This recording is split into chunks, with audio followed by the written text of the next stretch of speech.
دائیوں نے سوچا جب والد ہی دنیا میں نہیں ہے تو ہمیں دودھ پلانے کے پیسے کون دے گا, ہمیں انعام کون دے گا. کسی نے اس بچے کو نہیں لیا اور مجھے کسی نے بچہ نہیں دیا. کہتی میں سوچتی رہی خالی ہاتھ جانے سے بہتر ہے یہ نور والے چہرے والے کو ساتھ لے جاتی ہوں. کہتے میں نے حضور علیہ السلام کو سینے سے لگایا, آقا علیہ السلام کو لے کر چلنے لگی. ابھی تو سینے لگایا ہے میرے بدن میں دودھ بھرنا شروع ہو گیا. کہتی جب میں جانور پر بیٹھ کر اونٹنی پر بیٹھ کر واپس جانے لگی تو وہ اونٹنی جو آتے ہوئے سب سے پیچھے ہے جانے میں سب سے آگے چل رہی ہے. قافلے والے کہتے حلیمہ سواری بدل لی ہے, اونٹنی نہیں لے لی ہے. بی بی حلیمہ نے جو جواب دیا نا, آؤ میں نعت کی زبان میں سناتا ہوں. بی بی حلیمہ کہتی ہے یہ کہتی تھی گھر گھر میں جا کر حلیمہ میرے گھر میں خیر الورا گئے ہیں بڑے اوج پر ہے میرا اب مقدر میرے گھر حبیب خدا گئے. اب گھر پہنچتی ہیں بی بی حلیمہ. گاؤں کے لوگ تھے, لائٹ تو تھی نہیں, چراغ جلاتے تھے. جب رات سوتے تھے تو چراغ بجھا دیتے تھے, اندھیرا ہو جاتا تھا. صبح ہوئی تو گاؤں والوں نے نوٹ کیا کہ بی بی حلیمہ کے گھر ساری رات روشنی آ رہی ہے. صبح اٹھ کر حلیمہ سے کہا اے حلیمہ پیسے بڑے آ گئے ہیں, ساری رات چراغ جلاتی ہو. بی بی حلیمہ کہتی میں کوئی چراغ نہیں جلاتی ہوں, ایسا نور والا بچہ لے کر آئی ہوں ساری رات اس کے چہرے سے نور نکلتا. یہ ظلمت سے کہہ دو کہ ڈیرے اٹھا لے کہ ہے ہر طرف اب اجالے اجالے اجالے اجالے کہا جن کو حق نے سراجم منی راہ کہا جن کو حق نے سراجم منی راہ میرے گھر وہ نور خدا. اب نبی پاک کے کمالات ہیں, بچپن کی ادائیں ہیں. بی بی حلیمہ اور ان کا پورا خاندان ہی نبی پاک کا دیوانہ ہو گیا. آقا کا بچپن تھا نا, اعلیٰ حضرت کہتے ہیں نا اللہ اللہ وہ بچپنے کی پھبن اس خدا بھاتی صورت پہ لاکھوں سلام. اب 2 سال پورے ہو گئے, 2 سال دودھ پلانے کا ٹائم تھا. بی بی آمنہ کے پاس بچے کو لے کر آئی, واپسی کا وقت تھا, دل اداس ہے. کہتی حضور بچہ اتنا پیارا ہے, پورا گھر میں رونق ہو گئی ہے, یہ بچہ ہمیں کچھ دنوں کے لیے اور دے دیں. بی بی آمنہ نے فرمایا جاؤ دوبارہ لے جاؤ. وہ بچے کو لے کر پھر اپنے گاؤں آ گئی. اب نبی پاک کی جو گروتھ تھی نا, پیارے آقا بچپن میں بڑی تیزی سے بڑے ہو رہے ہیں. نبی پاک کی وہ اٹھان تھی ماشاءاللہ. تو اب کیا ہوا, آپ نے دیکھا کہ جو بی بی حلیمہ سعدیہ کے اور بچے ہیں وہ صبح اٹھ کے کہیں چلے جاتے ہیں. آپ نے کہا امی جان یہ بچے کہاں جاتے ہیں؟ کہ میرے بھائی بہن کہاں جاتے ہیں؟ کہ وہ بکریاں چرانے جاتے ہیں. سرکار علیہ السلام نے فرمایا کہ میں بھی بکریاں چرانے جاؤں. میرے آقا اپنے دودھ شریک بھائی بہنوں کے ساتھ بکریاں چرانے جاتے ہیں. اب ایک دن کیا ہوا کہ بی بی حلیمہ سعدیہ کا بیٹا دوڑتا ہوا ہے. کہتا امی حضور غضب ہو گیا, ہمارے بھائی محمد صلی اللہ علیہ وسلم کو کچھ لوگوں نے پکڑ لیا ہے اور ان کو لٹا کر ان کا سینہ چیر دیا. بی بی حلیمہ سعدیہ گھبرا گئی. آپ دوڑتے ہوئے وہاں گئی. جب وہاں گئی تو دیکھا سرکار دو عالم علیہ السلام ایک جگہ پر گمسم سے بیٹھے ہیں. پوچھا بیٹا کیا ہوا؟ کہا کچھ لوگ آئے تھے, میرا سینہ کھولا, کچھ اس میں ڈالا اور بند کر دیا.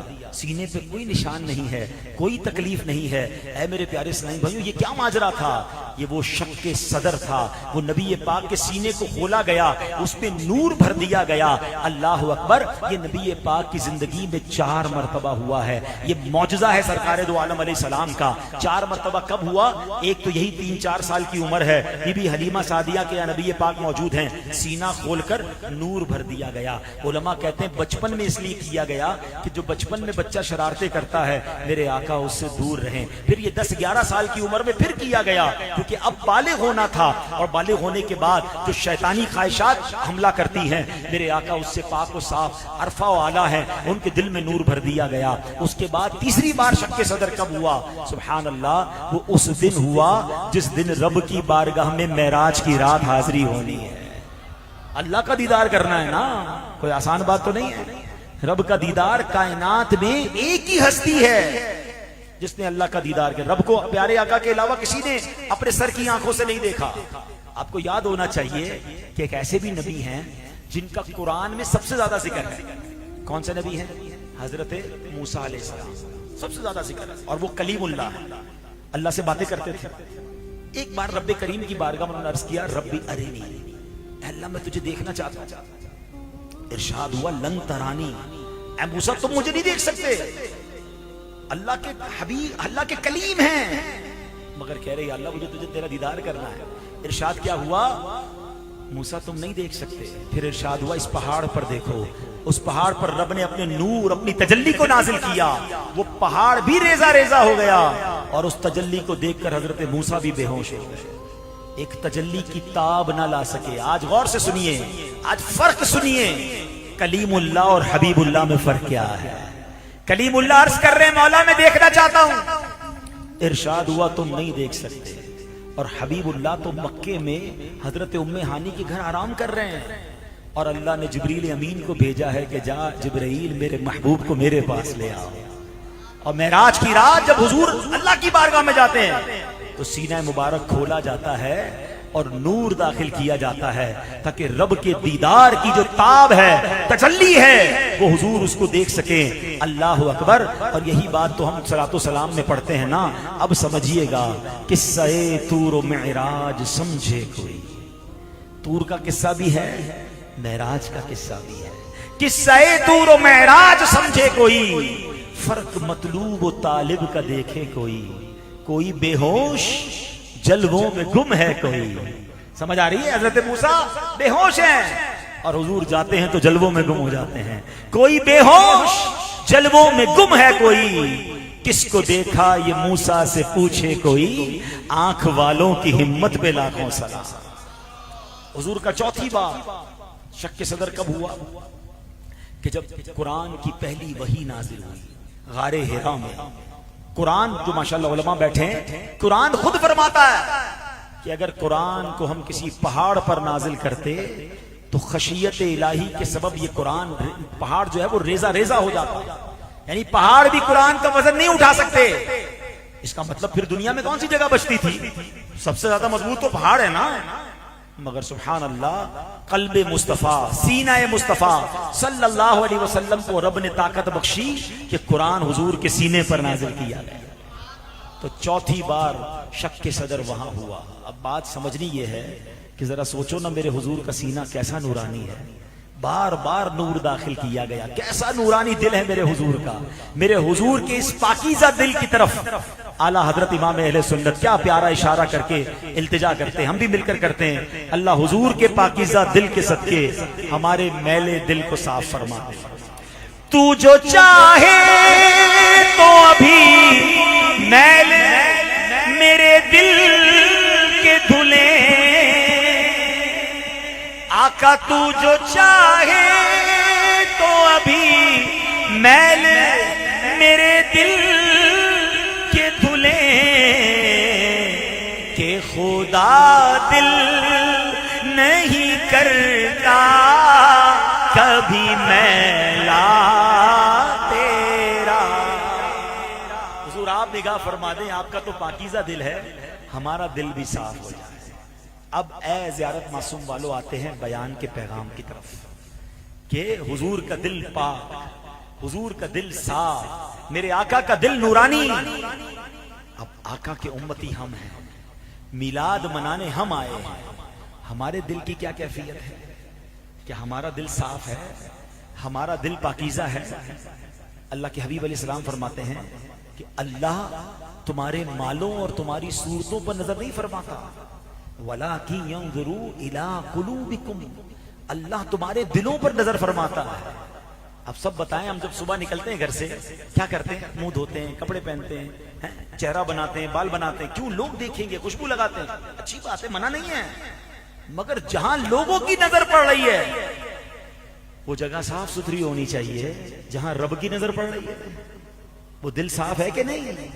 یا اس دل میں تکبر ہے، اس دل میں حسد ہے، اس دل میں دشمنی ہے، اس دل میں کینہ ہے، وہ دل تو غرور سے بھرا ہوا ہے.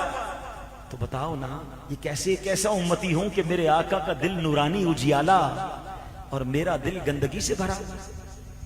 ایک طرف ہم دعا کرتے ہیں کہ یا اللہ سینہ مدینہ بنا دے. کیسے سینہ مدینہ بنے گا جس کے دل میں تکبر ہے؟ ہمارا پتہ ہے پرابلم کیا ہے؟ ایک برتن ہو اور اس میں آپ گندگی ڈال، کچرا ڈال دیں، گندگی ڈال دیں، پھر دودھ ڈالیں، کیا حال ہوگا دودھ کا؟ پینے والا رہے گا دودھ؟ آپ میں بھائی اچھا میٹھا دودھ ڈالا تھا، آپ کہیں گے وہ جو گندگی تھی نا اس نے پورا دودھ گندا کر دیا. ہمارا پرابلم یہی ہے. کئی لوگ کہتے ہیں یار نماز پڑھتا ہوں روحانیت نہیں ملتی، ذکر کرتا ہوں وہ لذت نہیں ملتی، قرآن پڑھتا ہوں وہ رکت نہیں ملتی، دعا کرتا ہوں آنسو نہیں بہتے، روزے بھی رکھتا ہوں، ساری نیکیاں کرتا ہوں. ہم نیکیاں کر رہے ہیں مگر دل کی گندگی نہیں نکالی ہے. گندگی میں دودھ ڈالو گے دودھ خراب ہی ہونا ہے. پہلے برتن صاف کر لو، پھر ہر سجدہ مزہ دینے لگے گا، پھر ہر نماز تمہارے درجے بڑھائے گی، ہر دعا میں آنسو بہیں گے. نعت سنو گے تو آنسو نکلنا شروع ہو جائیں گے، کیونکہ پھر دل صاف ہو جائے گا نا. ہمارا پرابلم یہ ہے، ہمارے دل میں بہت ساری برائیاں ہم نے پال رکھی ہیں. کوئی تکبر میں گرفتار ہے، کوئی غیبت کر رہا ہے، کوئی دشمنیاں پال کے بیٹھا ہے. چھوڑوں گا نہیں، بس موقع ملنے دو، میں تو انتظار میں بیٹھا ہوں کب اس کی کوئی خوشی آئے میں اس کو برباد کر دوں. ایک طرف کہتے ہو سلام اس پر کہ جس نے گالیاں سن کر دعائیں دی، سلام اس پر کہ جس نے خون کے پیاسوں کو قبائیں دی. یعنی حضور گالیاں سن کر دعائیں دیں اور ہم دشمنیاں پال کر رکھیں، تو پھر کیسے امتی ہیں؟ دشمنی ختم کریں. تکبر کتنا برا گناہ ہے. حدیث کے اندر آیا جس کے دل میں رائی کے دانے کے برابر تکبر ہوگا. رائی کا دانہ کتنا ہوتا ہے؟ اتنا بھی تکبر ہوگا نا، آقا فرماتے ہیں وہ جنت میں نہیں جائے گا. جس کا پورا دل ہی تکبر سے بھرا ہوا ہے اس کا کیا حال ہوگا؟ اور ایک اور بڑی بیماری جو بڑی ہمارے معاشرے میں پھیل گئی ہے، میں آج اس پر کچھ 5-7 منٹ آپ سے بات کرنا چاہتا ہوں آخر میں، اور وہ ہے حسد. حسد نے ہمارے معاشرے کو برباد کر دیا ہے. بھائی کو بھائی سے حسد ہو گیا، بہن کو بہن سے حسد ہو گیا، دوست کو دوست سے حسد ہو گیا، رشتہ دار کے حسد میں مبتلا. اور یہ حسد کر کے ہم کسی کا نہیں بگاڑتے، ہم اپنا ہی بگاڑ رہے ہیں. حدیث پاک میں آتا ہے حسد نیکیوں کو اس ایسے کھا جاتا ہے جیسے آگ لکڑی کو کھا جاتی ہے. سردیوں میں لکڑی جلاتے ہیں نا، کیا ہوتا ہے لکڑی کا؟ ختم، فنش. اب میں نماز بھی پڑھوں، روزے بھی رکھوں، درود بھی پڑھوں، قرآن بھی پڑھوں اور حسد بھی کروں تو خود ہی رات کو اپنی نیکیوں کو آگ لگا دی، زیرو کر دیا ساری نیکیاں. غور کریں، حسد کی وجہ سے لوگ بے چین ہیں، بلڈ پریشر کے مریض ہو گئے، نیند نہیں آ رہی، بے سکون. میں آج آپ سب کو ایک مشورہ دیتا ہوں، آپ میں سے اگر کوئی ایسا ہے نا جس کو نیند نہیں آتی، رات کو سوچتا رہتا ہے، سکون نہیں ہے، چیک کر لو کسی کا حسد تو نہیں پال لیا. کیونکہ حسد بے سکون کر دیتا ہے، حسد جلاتا رہتا ہے. سامنے والا ترقی کرتا رہتا ہے اور بندہ اندر سے جلتا رہتا ہے. حسد پتہ ہے کیوں کبیرہ گناہ ہے؟ ایک بات کا جواب دیں، دولت دینے والا کون ہے؟ عزت دینے والا کون ہے؟ اولاد دینے والا کون ہے؟ شہرت دینے والا کون ہے؟ خوبصورت بنانے والا کون ہے؟ جب سب دینے والا اللہ ہے تو اعتراض کس بات کا ہے؟ حسد کرنے والا دراصل اللہ پر اعتراض کرتا ہے کہ اللہ اس کو دولت دی مجھے کیوں نہیں دی، اس کو خوبصورت بنایا مجھے کیوں نہیں بنایا، اس کو مشہور کر دیا مجھے تو کوئی جانتا نہیں، یہ اللہ کی تقسیم دی نا، میں اور آپ کون ہوتے ہیں اعتراض کرنے والے؟ حسد کبیرہ گناہ ہے. پلیز اپنے دل سے حسد کو نکالیے. اب میں یہ باتیں کر رہا ہوں نا تو بہت سارے لوگ سوچ رہے ہوں گے یار میں تو حسد نہیں کرتا. چلے آج زندگی میں پہلی بار آیا ہوں، ایک چھوٹا سا مدنی ٹیسٹ کر لیتے ہیں. بلڈ ٹیسٹ کرواتے نا، کولیسٹرول ہے کہ نہیں، شوگر ہے کہ نہیں، جب بلڈ ٹیسٹ ہوتا ہے تو پتہ چلتا ہے. آج چلیں ہم مل کے ایک دوسرے کا ٹیسٹ کرتے ہیں، کوئی فیس نہیں لوں گا آپ سے، گھبرائیے نہیں، فری ٹیسٹ ہے آج، ٹھیک ہے؟ پہلے تو حسد کی تعریف سمجھ. Actually what is the meaning of jealousy? حسد کہتے کس کو ہے؟ حسد یہ ہے کہ کسی بندے کو کوئی نعمت ملے اور بندہ یہ تمنا کرے یہ چھن کر مجھے مل جائے، یا تو مجھے مل جائے یا اس کی ضائع ہو جائے. یہ حسد ہے. حسد کی ایک جائز قسم بھی ہے، اس کو عربی میں کہتے ہیں غبطہ، اردو میں کہتے ہیں رشک. یعنی کسی مسلمان کو اللہ نے کوئی نعمت دی، آپ دعا کریں اللہ اس کو دی اور دے، مجھے بھی دے دے.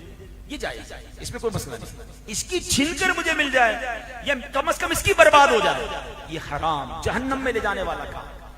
ٹھیک ہو گیا؟ حسد کی تعریف سمجھ آ گئی. اب چیک یہ کرنا ہے کہ مجھے اور آپ کو حسد ہے کہ نہیں. اب میں کو 2-3 سوال کروں گا، آپ نے جواب مجھے نہیں دینا، اپنے آپ کو ہی دینا ہے. جواب آپ کو خود مل جائے گا. پہلا سوال، اچھا حسد ہوتا کس سے؟ یہ بڑا اہم سوال. حسد کبھی بھی ایسے بندے سے نہیں ہوگا آپ کو کہ جس کو آپ نہیں جانتے. یعنی ایسا نہیں ہو سکتا کہ زیارت معصوم میں رہنے والے کو آسٹریلیا میں رہنے والے کسی بندے سے حسد ہوتا ہے. آپ کو حسد ہوگا جس کو آپ جانتے ہیں، یا تو وہ آپ کا رشتہ دار ہوگا، آپ کا دوست ہوگا، آپ کے ساتھ کاروبار کرنے والا ہوگا، یا آپ کی فیلڈ کا بندہ ہوگا. اتنا بدبخت ہے شیطان کہ ناتھواں کو ناتھواں سے حسد کروا دیتا ہے، عالم کو عالم سے حسد کروا دیتا ہے. ہاں یہ دیکھیں نا، نبی کے بیٹوں کو حسد کروا دیا. قابیل اور حابیل کون تھے؟ حضرت آدم کی اولاد تھی نا، حسد ہوا نا. حسد سے کوئی حسد پروف نہیں ہے. کوئی بھی یہ نہ سمجھے کہ مجھے حسد نہیں ہو سکتا. سب کو ڈرنا چاہیے. تو یہ آپ کی فیلڈ کے کسی بندے سے، آپ کے جاننے والے سے، رشتہ دار سے آپ کو حسد کروائے گا. اب پہلا سوال غور کرے، سب سچا جواب دینا ہے، مجھے نہیں، اپنے آپ کو جواب دینا ہے، لیکن دینا سچا ہے. کوئی ایسا ہے زندگی میں آپ کے قریب لوگوں میں سے، رشتہ دار بھی ہو سکتا ہے، دوست بھی ہو سکتا ہے، پڑوسی بھی ہو سکتا ہے، کہ جس کو جب بھی کوئی نعمت ملتی ہے نا، دولت ملتی ہے، شہرت ملتی ہے، ترقی ملتی ہے، مجھے برا لگتا ہے، درد ہوتا ہے. کوئی آ کے میرے سامنے اس کی تعریف کرے نا، یار پتہ چلا اس نے ایک اور دکان کھول لی ہے، پتہ چلا وہ اور مشہور ہو گیا ہے، یار چھوڑو نا اس کی بات کیوں کر رہے ہو، کوئی اور بات کرو، اس کی تعریف کیوں کر رہے ہو. اس کی تعریف سننے میں بھی مزہ نہیں آ رہا، اس کی ترقی میں مزہ نہیں آ رہا، تو سمجھ جاؤ کہ ادھر گڑبڑ ہو گئی ہے، حسد آ گیا ہے. دوسرا سوال، کوئی ہے ایسا آپ کی زندگی میں کہ جب بھی اس کو کوئی نقصان ہوتا ہے آپ کو خوشی ہوتی ہے؟ اچھا اس کے سامنے نہیں کہتے، پتہ چلا یار اس کی دکان میں آگ لگ گئی، او ہو بڑا افسوس ہوا، دل میں لڈو پھوٹ رہے، میں تو چاہتا ہی تھا برباد ہو جائے. ارے پتہ چلا اس کے بچے نے وہ غلط کام کیا، پورے محلے میں وہ بدنام ہو گیا ہے، ارے بڑا افسوس ہوا یار، لیکن دل میں خوشی ہو رہی ہے، اچھا ہو گیا بدنام ہو گیا. یعنی کتنا گندا دل ہے اس مسلمان کا کہ کسی مسلمان کو تکلیف ہو رہی ہے، اس کو پرابلم ہو رہی ہے اور آپ کو اچھا لگ رہا ہے. یہی تو حسد ہے. اب اگر کسی کو یہ خیال آ رہا ہے کہ ہاں خاندان میں، رشتہ داروں میں کچھ لوگ ہیں کہ جن کی تعریف، جن کی ترقی ہے، جن کا عروج مجھے تکلیف دیتا ہے، تو سمجھ لو حسد ہو گیا ہے. اس کا کوئی نہیں بگاڑ سکتا. ہاں یہ بھی یاد رکھنا، پورا زیارت معصوم، پورا مانسیرا ڈویژن مل کر نا کسی کا حسد کرے، اس کا کچھ نہیں بگاڑ سکتا. وَتُعِزُّ مَن تَشَاءُ وَتُذِلُّ مَن تَشَاءُ بِيَدِكَ الْخَيْرُ. جس کا عروج اللہ نے لکھا ہے اس کو مل کر رہے گا. آپ کے جلنے سے کچھ نہیں ہونا، نقصان آپ کا ہی ہونا ہے، نیکیاں آپ کی برباد ہونی ہے. تو اب دل سے حسد نکالنا ہے نا، تو میں اب آخر میں علاج بتا دیتا ہوں. ہاں دیکھو، آج ربیع الاول کے اجتماع میں آئے نا، آج خالی ہاتھ نہیں جانا، آج دل صاف کر کے جانا ہے.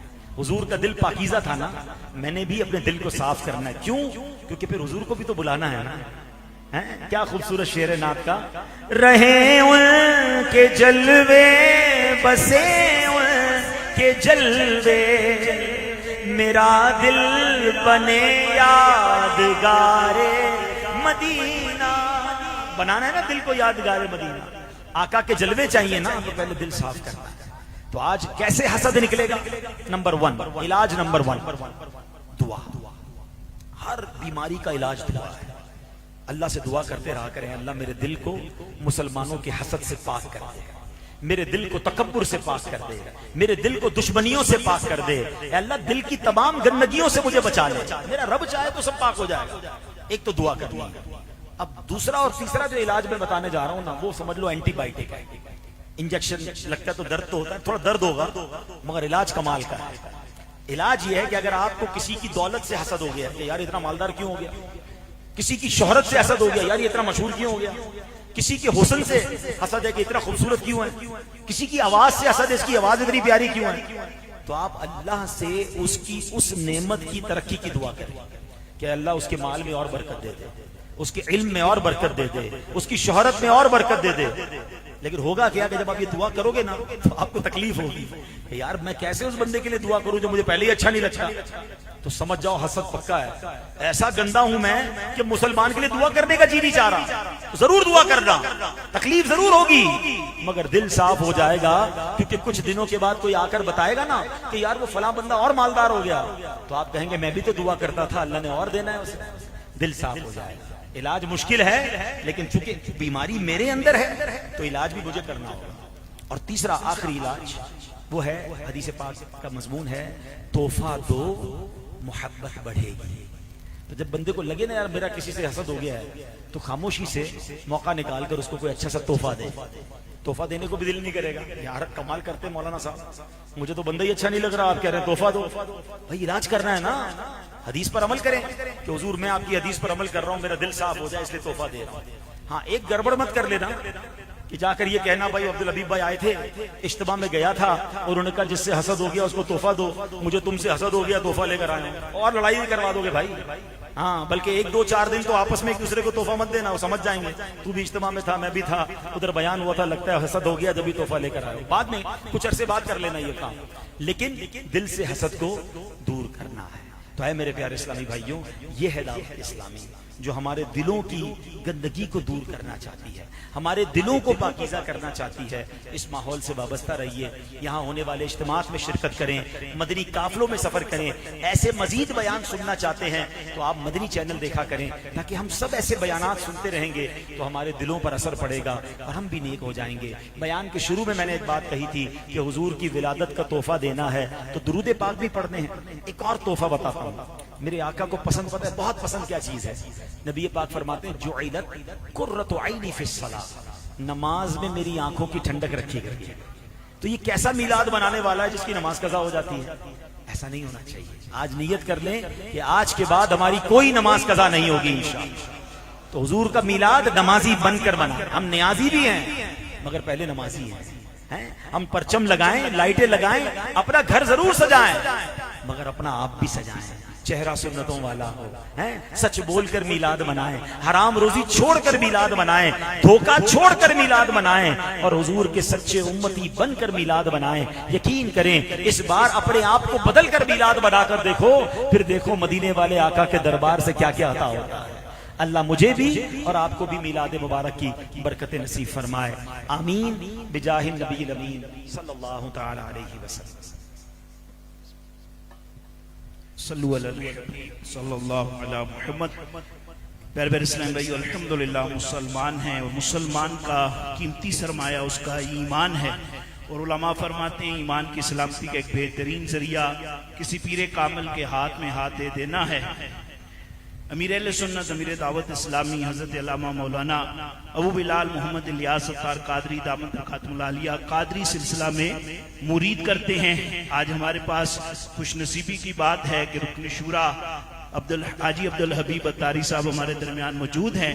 امیر اہل سنت نے ان کو اس بات کی اجازت دی ہے کہ ہم ان کے ذریعے امیر اہل سنت اور امیر اہل سنت کے ذریعے حضور غوث پاک کے مرید بن سکتے ہیں. جو کسی پیر صاحب سے مرید نہیں ہے ان سے عرض ہے اگر امیر اہل سنت کے ذریعے حضور غوث پاک کے مرید بننا چاہتے ہیں تو بھائی صاحب جو فرمائیں آپ ہی وہ فرماتے جائیں. جو کسی اور پیر صاحب سے مرید ہیں وہ بیعت برکت حاصل کرنے کے لیے طالب ہو جائیں.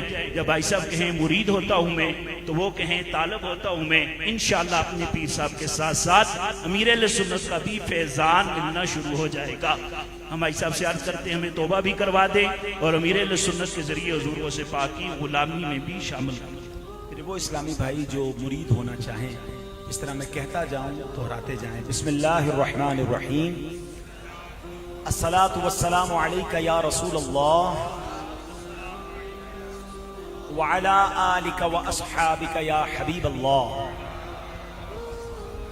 لا الہ الا اللہ محمد الرسول اللہ صلی اللہ تعالی علیہ وسلم. توبہ کرتا ہوں میں اپنے تمام پچھلے گناہوں سے اور آئندہ اللہ اور رسول کی نافرمانی نہیں کروں گا. مرید ہوتا ہوں میں امیر اہل سنت کا اور ان کے ذریعے سرکار بغداد حضور غوث پاک شیخ عبد القادر جیلانی رحمت اللہ تعالی علیہ کا. یا اللہ مجھے جناب غوث اعظم کے مریدوں میں قبول فرما اور قادری سلسلے کی برکتوں سے مالا مال فرما. صلاۃ والسلام علیک یا نبی اللہ وعلی آلک واصحابک یا نور اللہ. انشاءاللہ الکریم ابھی آپ حضرات کے سامنے تقریباً 90 حفاظ اور علماء کرام کی دستار اور تقسیم اسناد کا سلسلہ ہوگا. 90 دستار جو ہوگی وہ 12-14 تو منتظمہ کمیٹی کی طرف سے مجھے چند نام عطا کیے گئے ہیں جو حاجی عبدالحبیب صاحب کے ساتھ مل کر علماء کرام کی دستار کریں گے. میں ان تمام علماء کرام سے التماس کرتا ہوں کہ آپ سامنے تشریف لے آئیں اور جو حضرات یہاں پہلے سے موجود ہیں میں ان کی بارگاہ میں بھی گزارش کرتا ہوں کہ آپ بھی جگہ کو کشادہ فرمائیں. میں ملتمس ہوں حضرت علامہ مولانا استاد العلماء مفتی محمد یاسر مدنی صاحب سے کہ آپ سامنے تشریف لائیں. حضرت علامہ مولانا مفتی محمد عثمان مدنی صاحب، حضرت علامہ مولانا مفتی حق نواز مدنی صاحب، حضرت علامہ مولانا محمد امجد عباسی صاحب، حضرت علامہ مولانا محمد سفیر مدنی صاحب، حضرت علامہ مولانا محمد وسیم مدنی صاحب، حضرت علامہ مولانا قاری ندیم صاحب، قاری محمد سراب صاحب کی بارگاہ میں عرض کروں گا وہ بھی تشریف لائیں. اور ان تمام علماء کرام کو انشاءاللہ الکریم دستار فضیلت بھی ہوگی اور تقسیم اسناد کا سلسلہ بھی ہوگا. تمام علماء کرام کی بارگاہ میں گزارش ہے کہ جو سٹیج پر موجود ہیں جن کے نام پکارے گئے ہیں ان کے لیے جگہ کشادہ فرما دیں.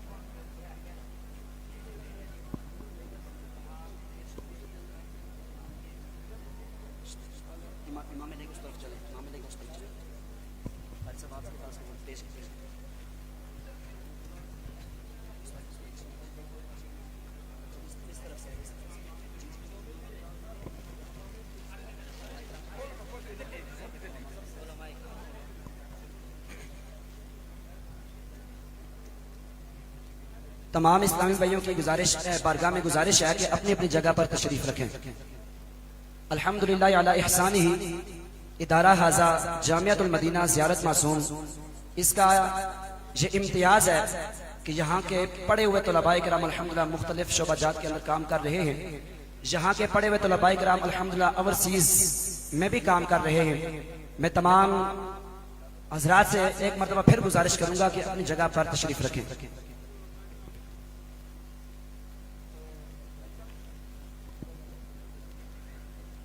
علماء کرام کی دستار کا سلسلہ شروع ہو رہا ہے. دستار کروانے کے لیے تشریف لا رہے ہیں حضرت علامہ مولانا محمد دلاور عباسی مدنی صاحب، حضرت علامہ مولانا زکریا محمود مدنی صاحب، علی اصغر مدنی صاحب.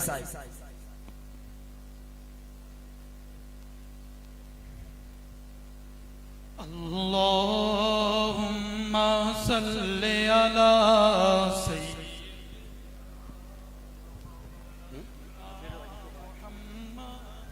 ان کے بعد تشریف لاتے ہیں دستار کے لیے شہزاد مدنی صاحب، تشریف لاتے ہیں اسد مدنی صاحب، تشریف لاتے ہیں اسامہ مدنی صاحب. لِعَلَى سَيِّدِنَا وَمَوْلَانَا مُحَمَّدٍ اللَّهُمَّ صَلِّ عَلَى سَيِّدِنَا وَمَوْلَانَا. تشریف لاتے ہیں محمد ہارون عباسی مدنی صاحب. اللهم صل على سيدنا ومولانا محمد. اللهم صل على سيدنا ومولانا محمد وعلى آله وصحبه وبارك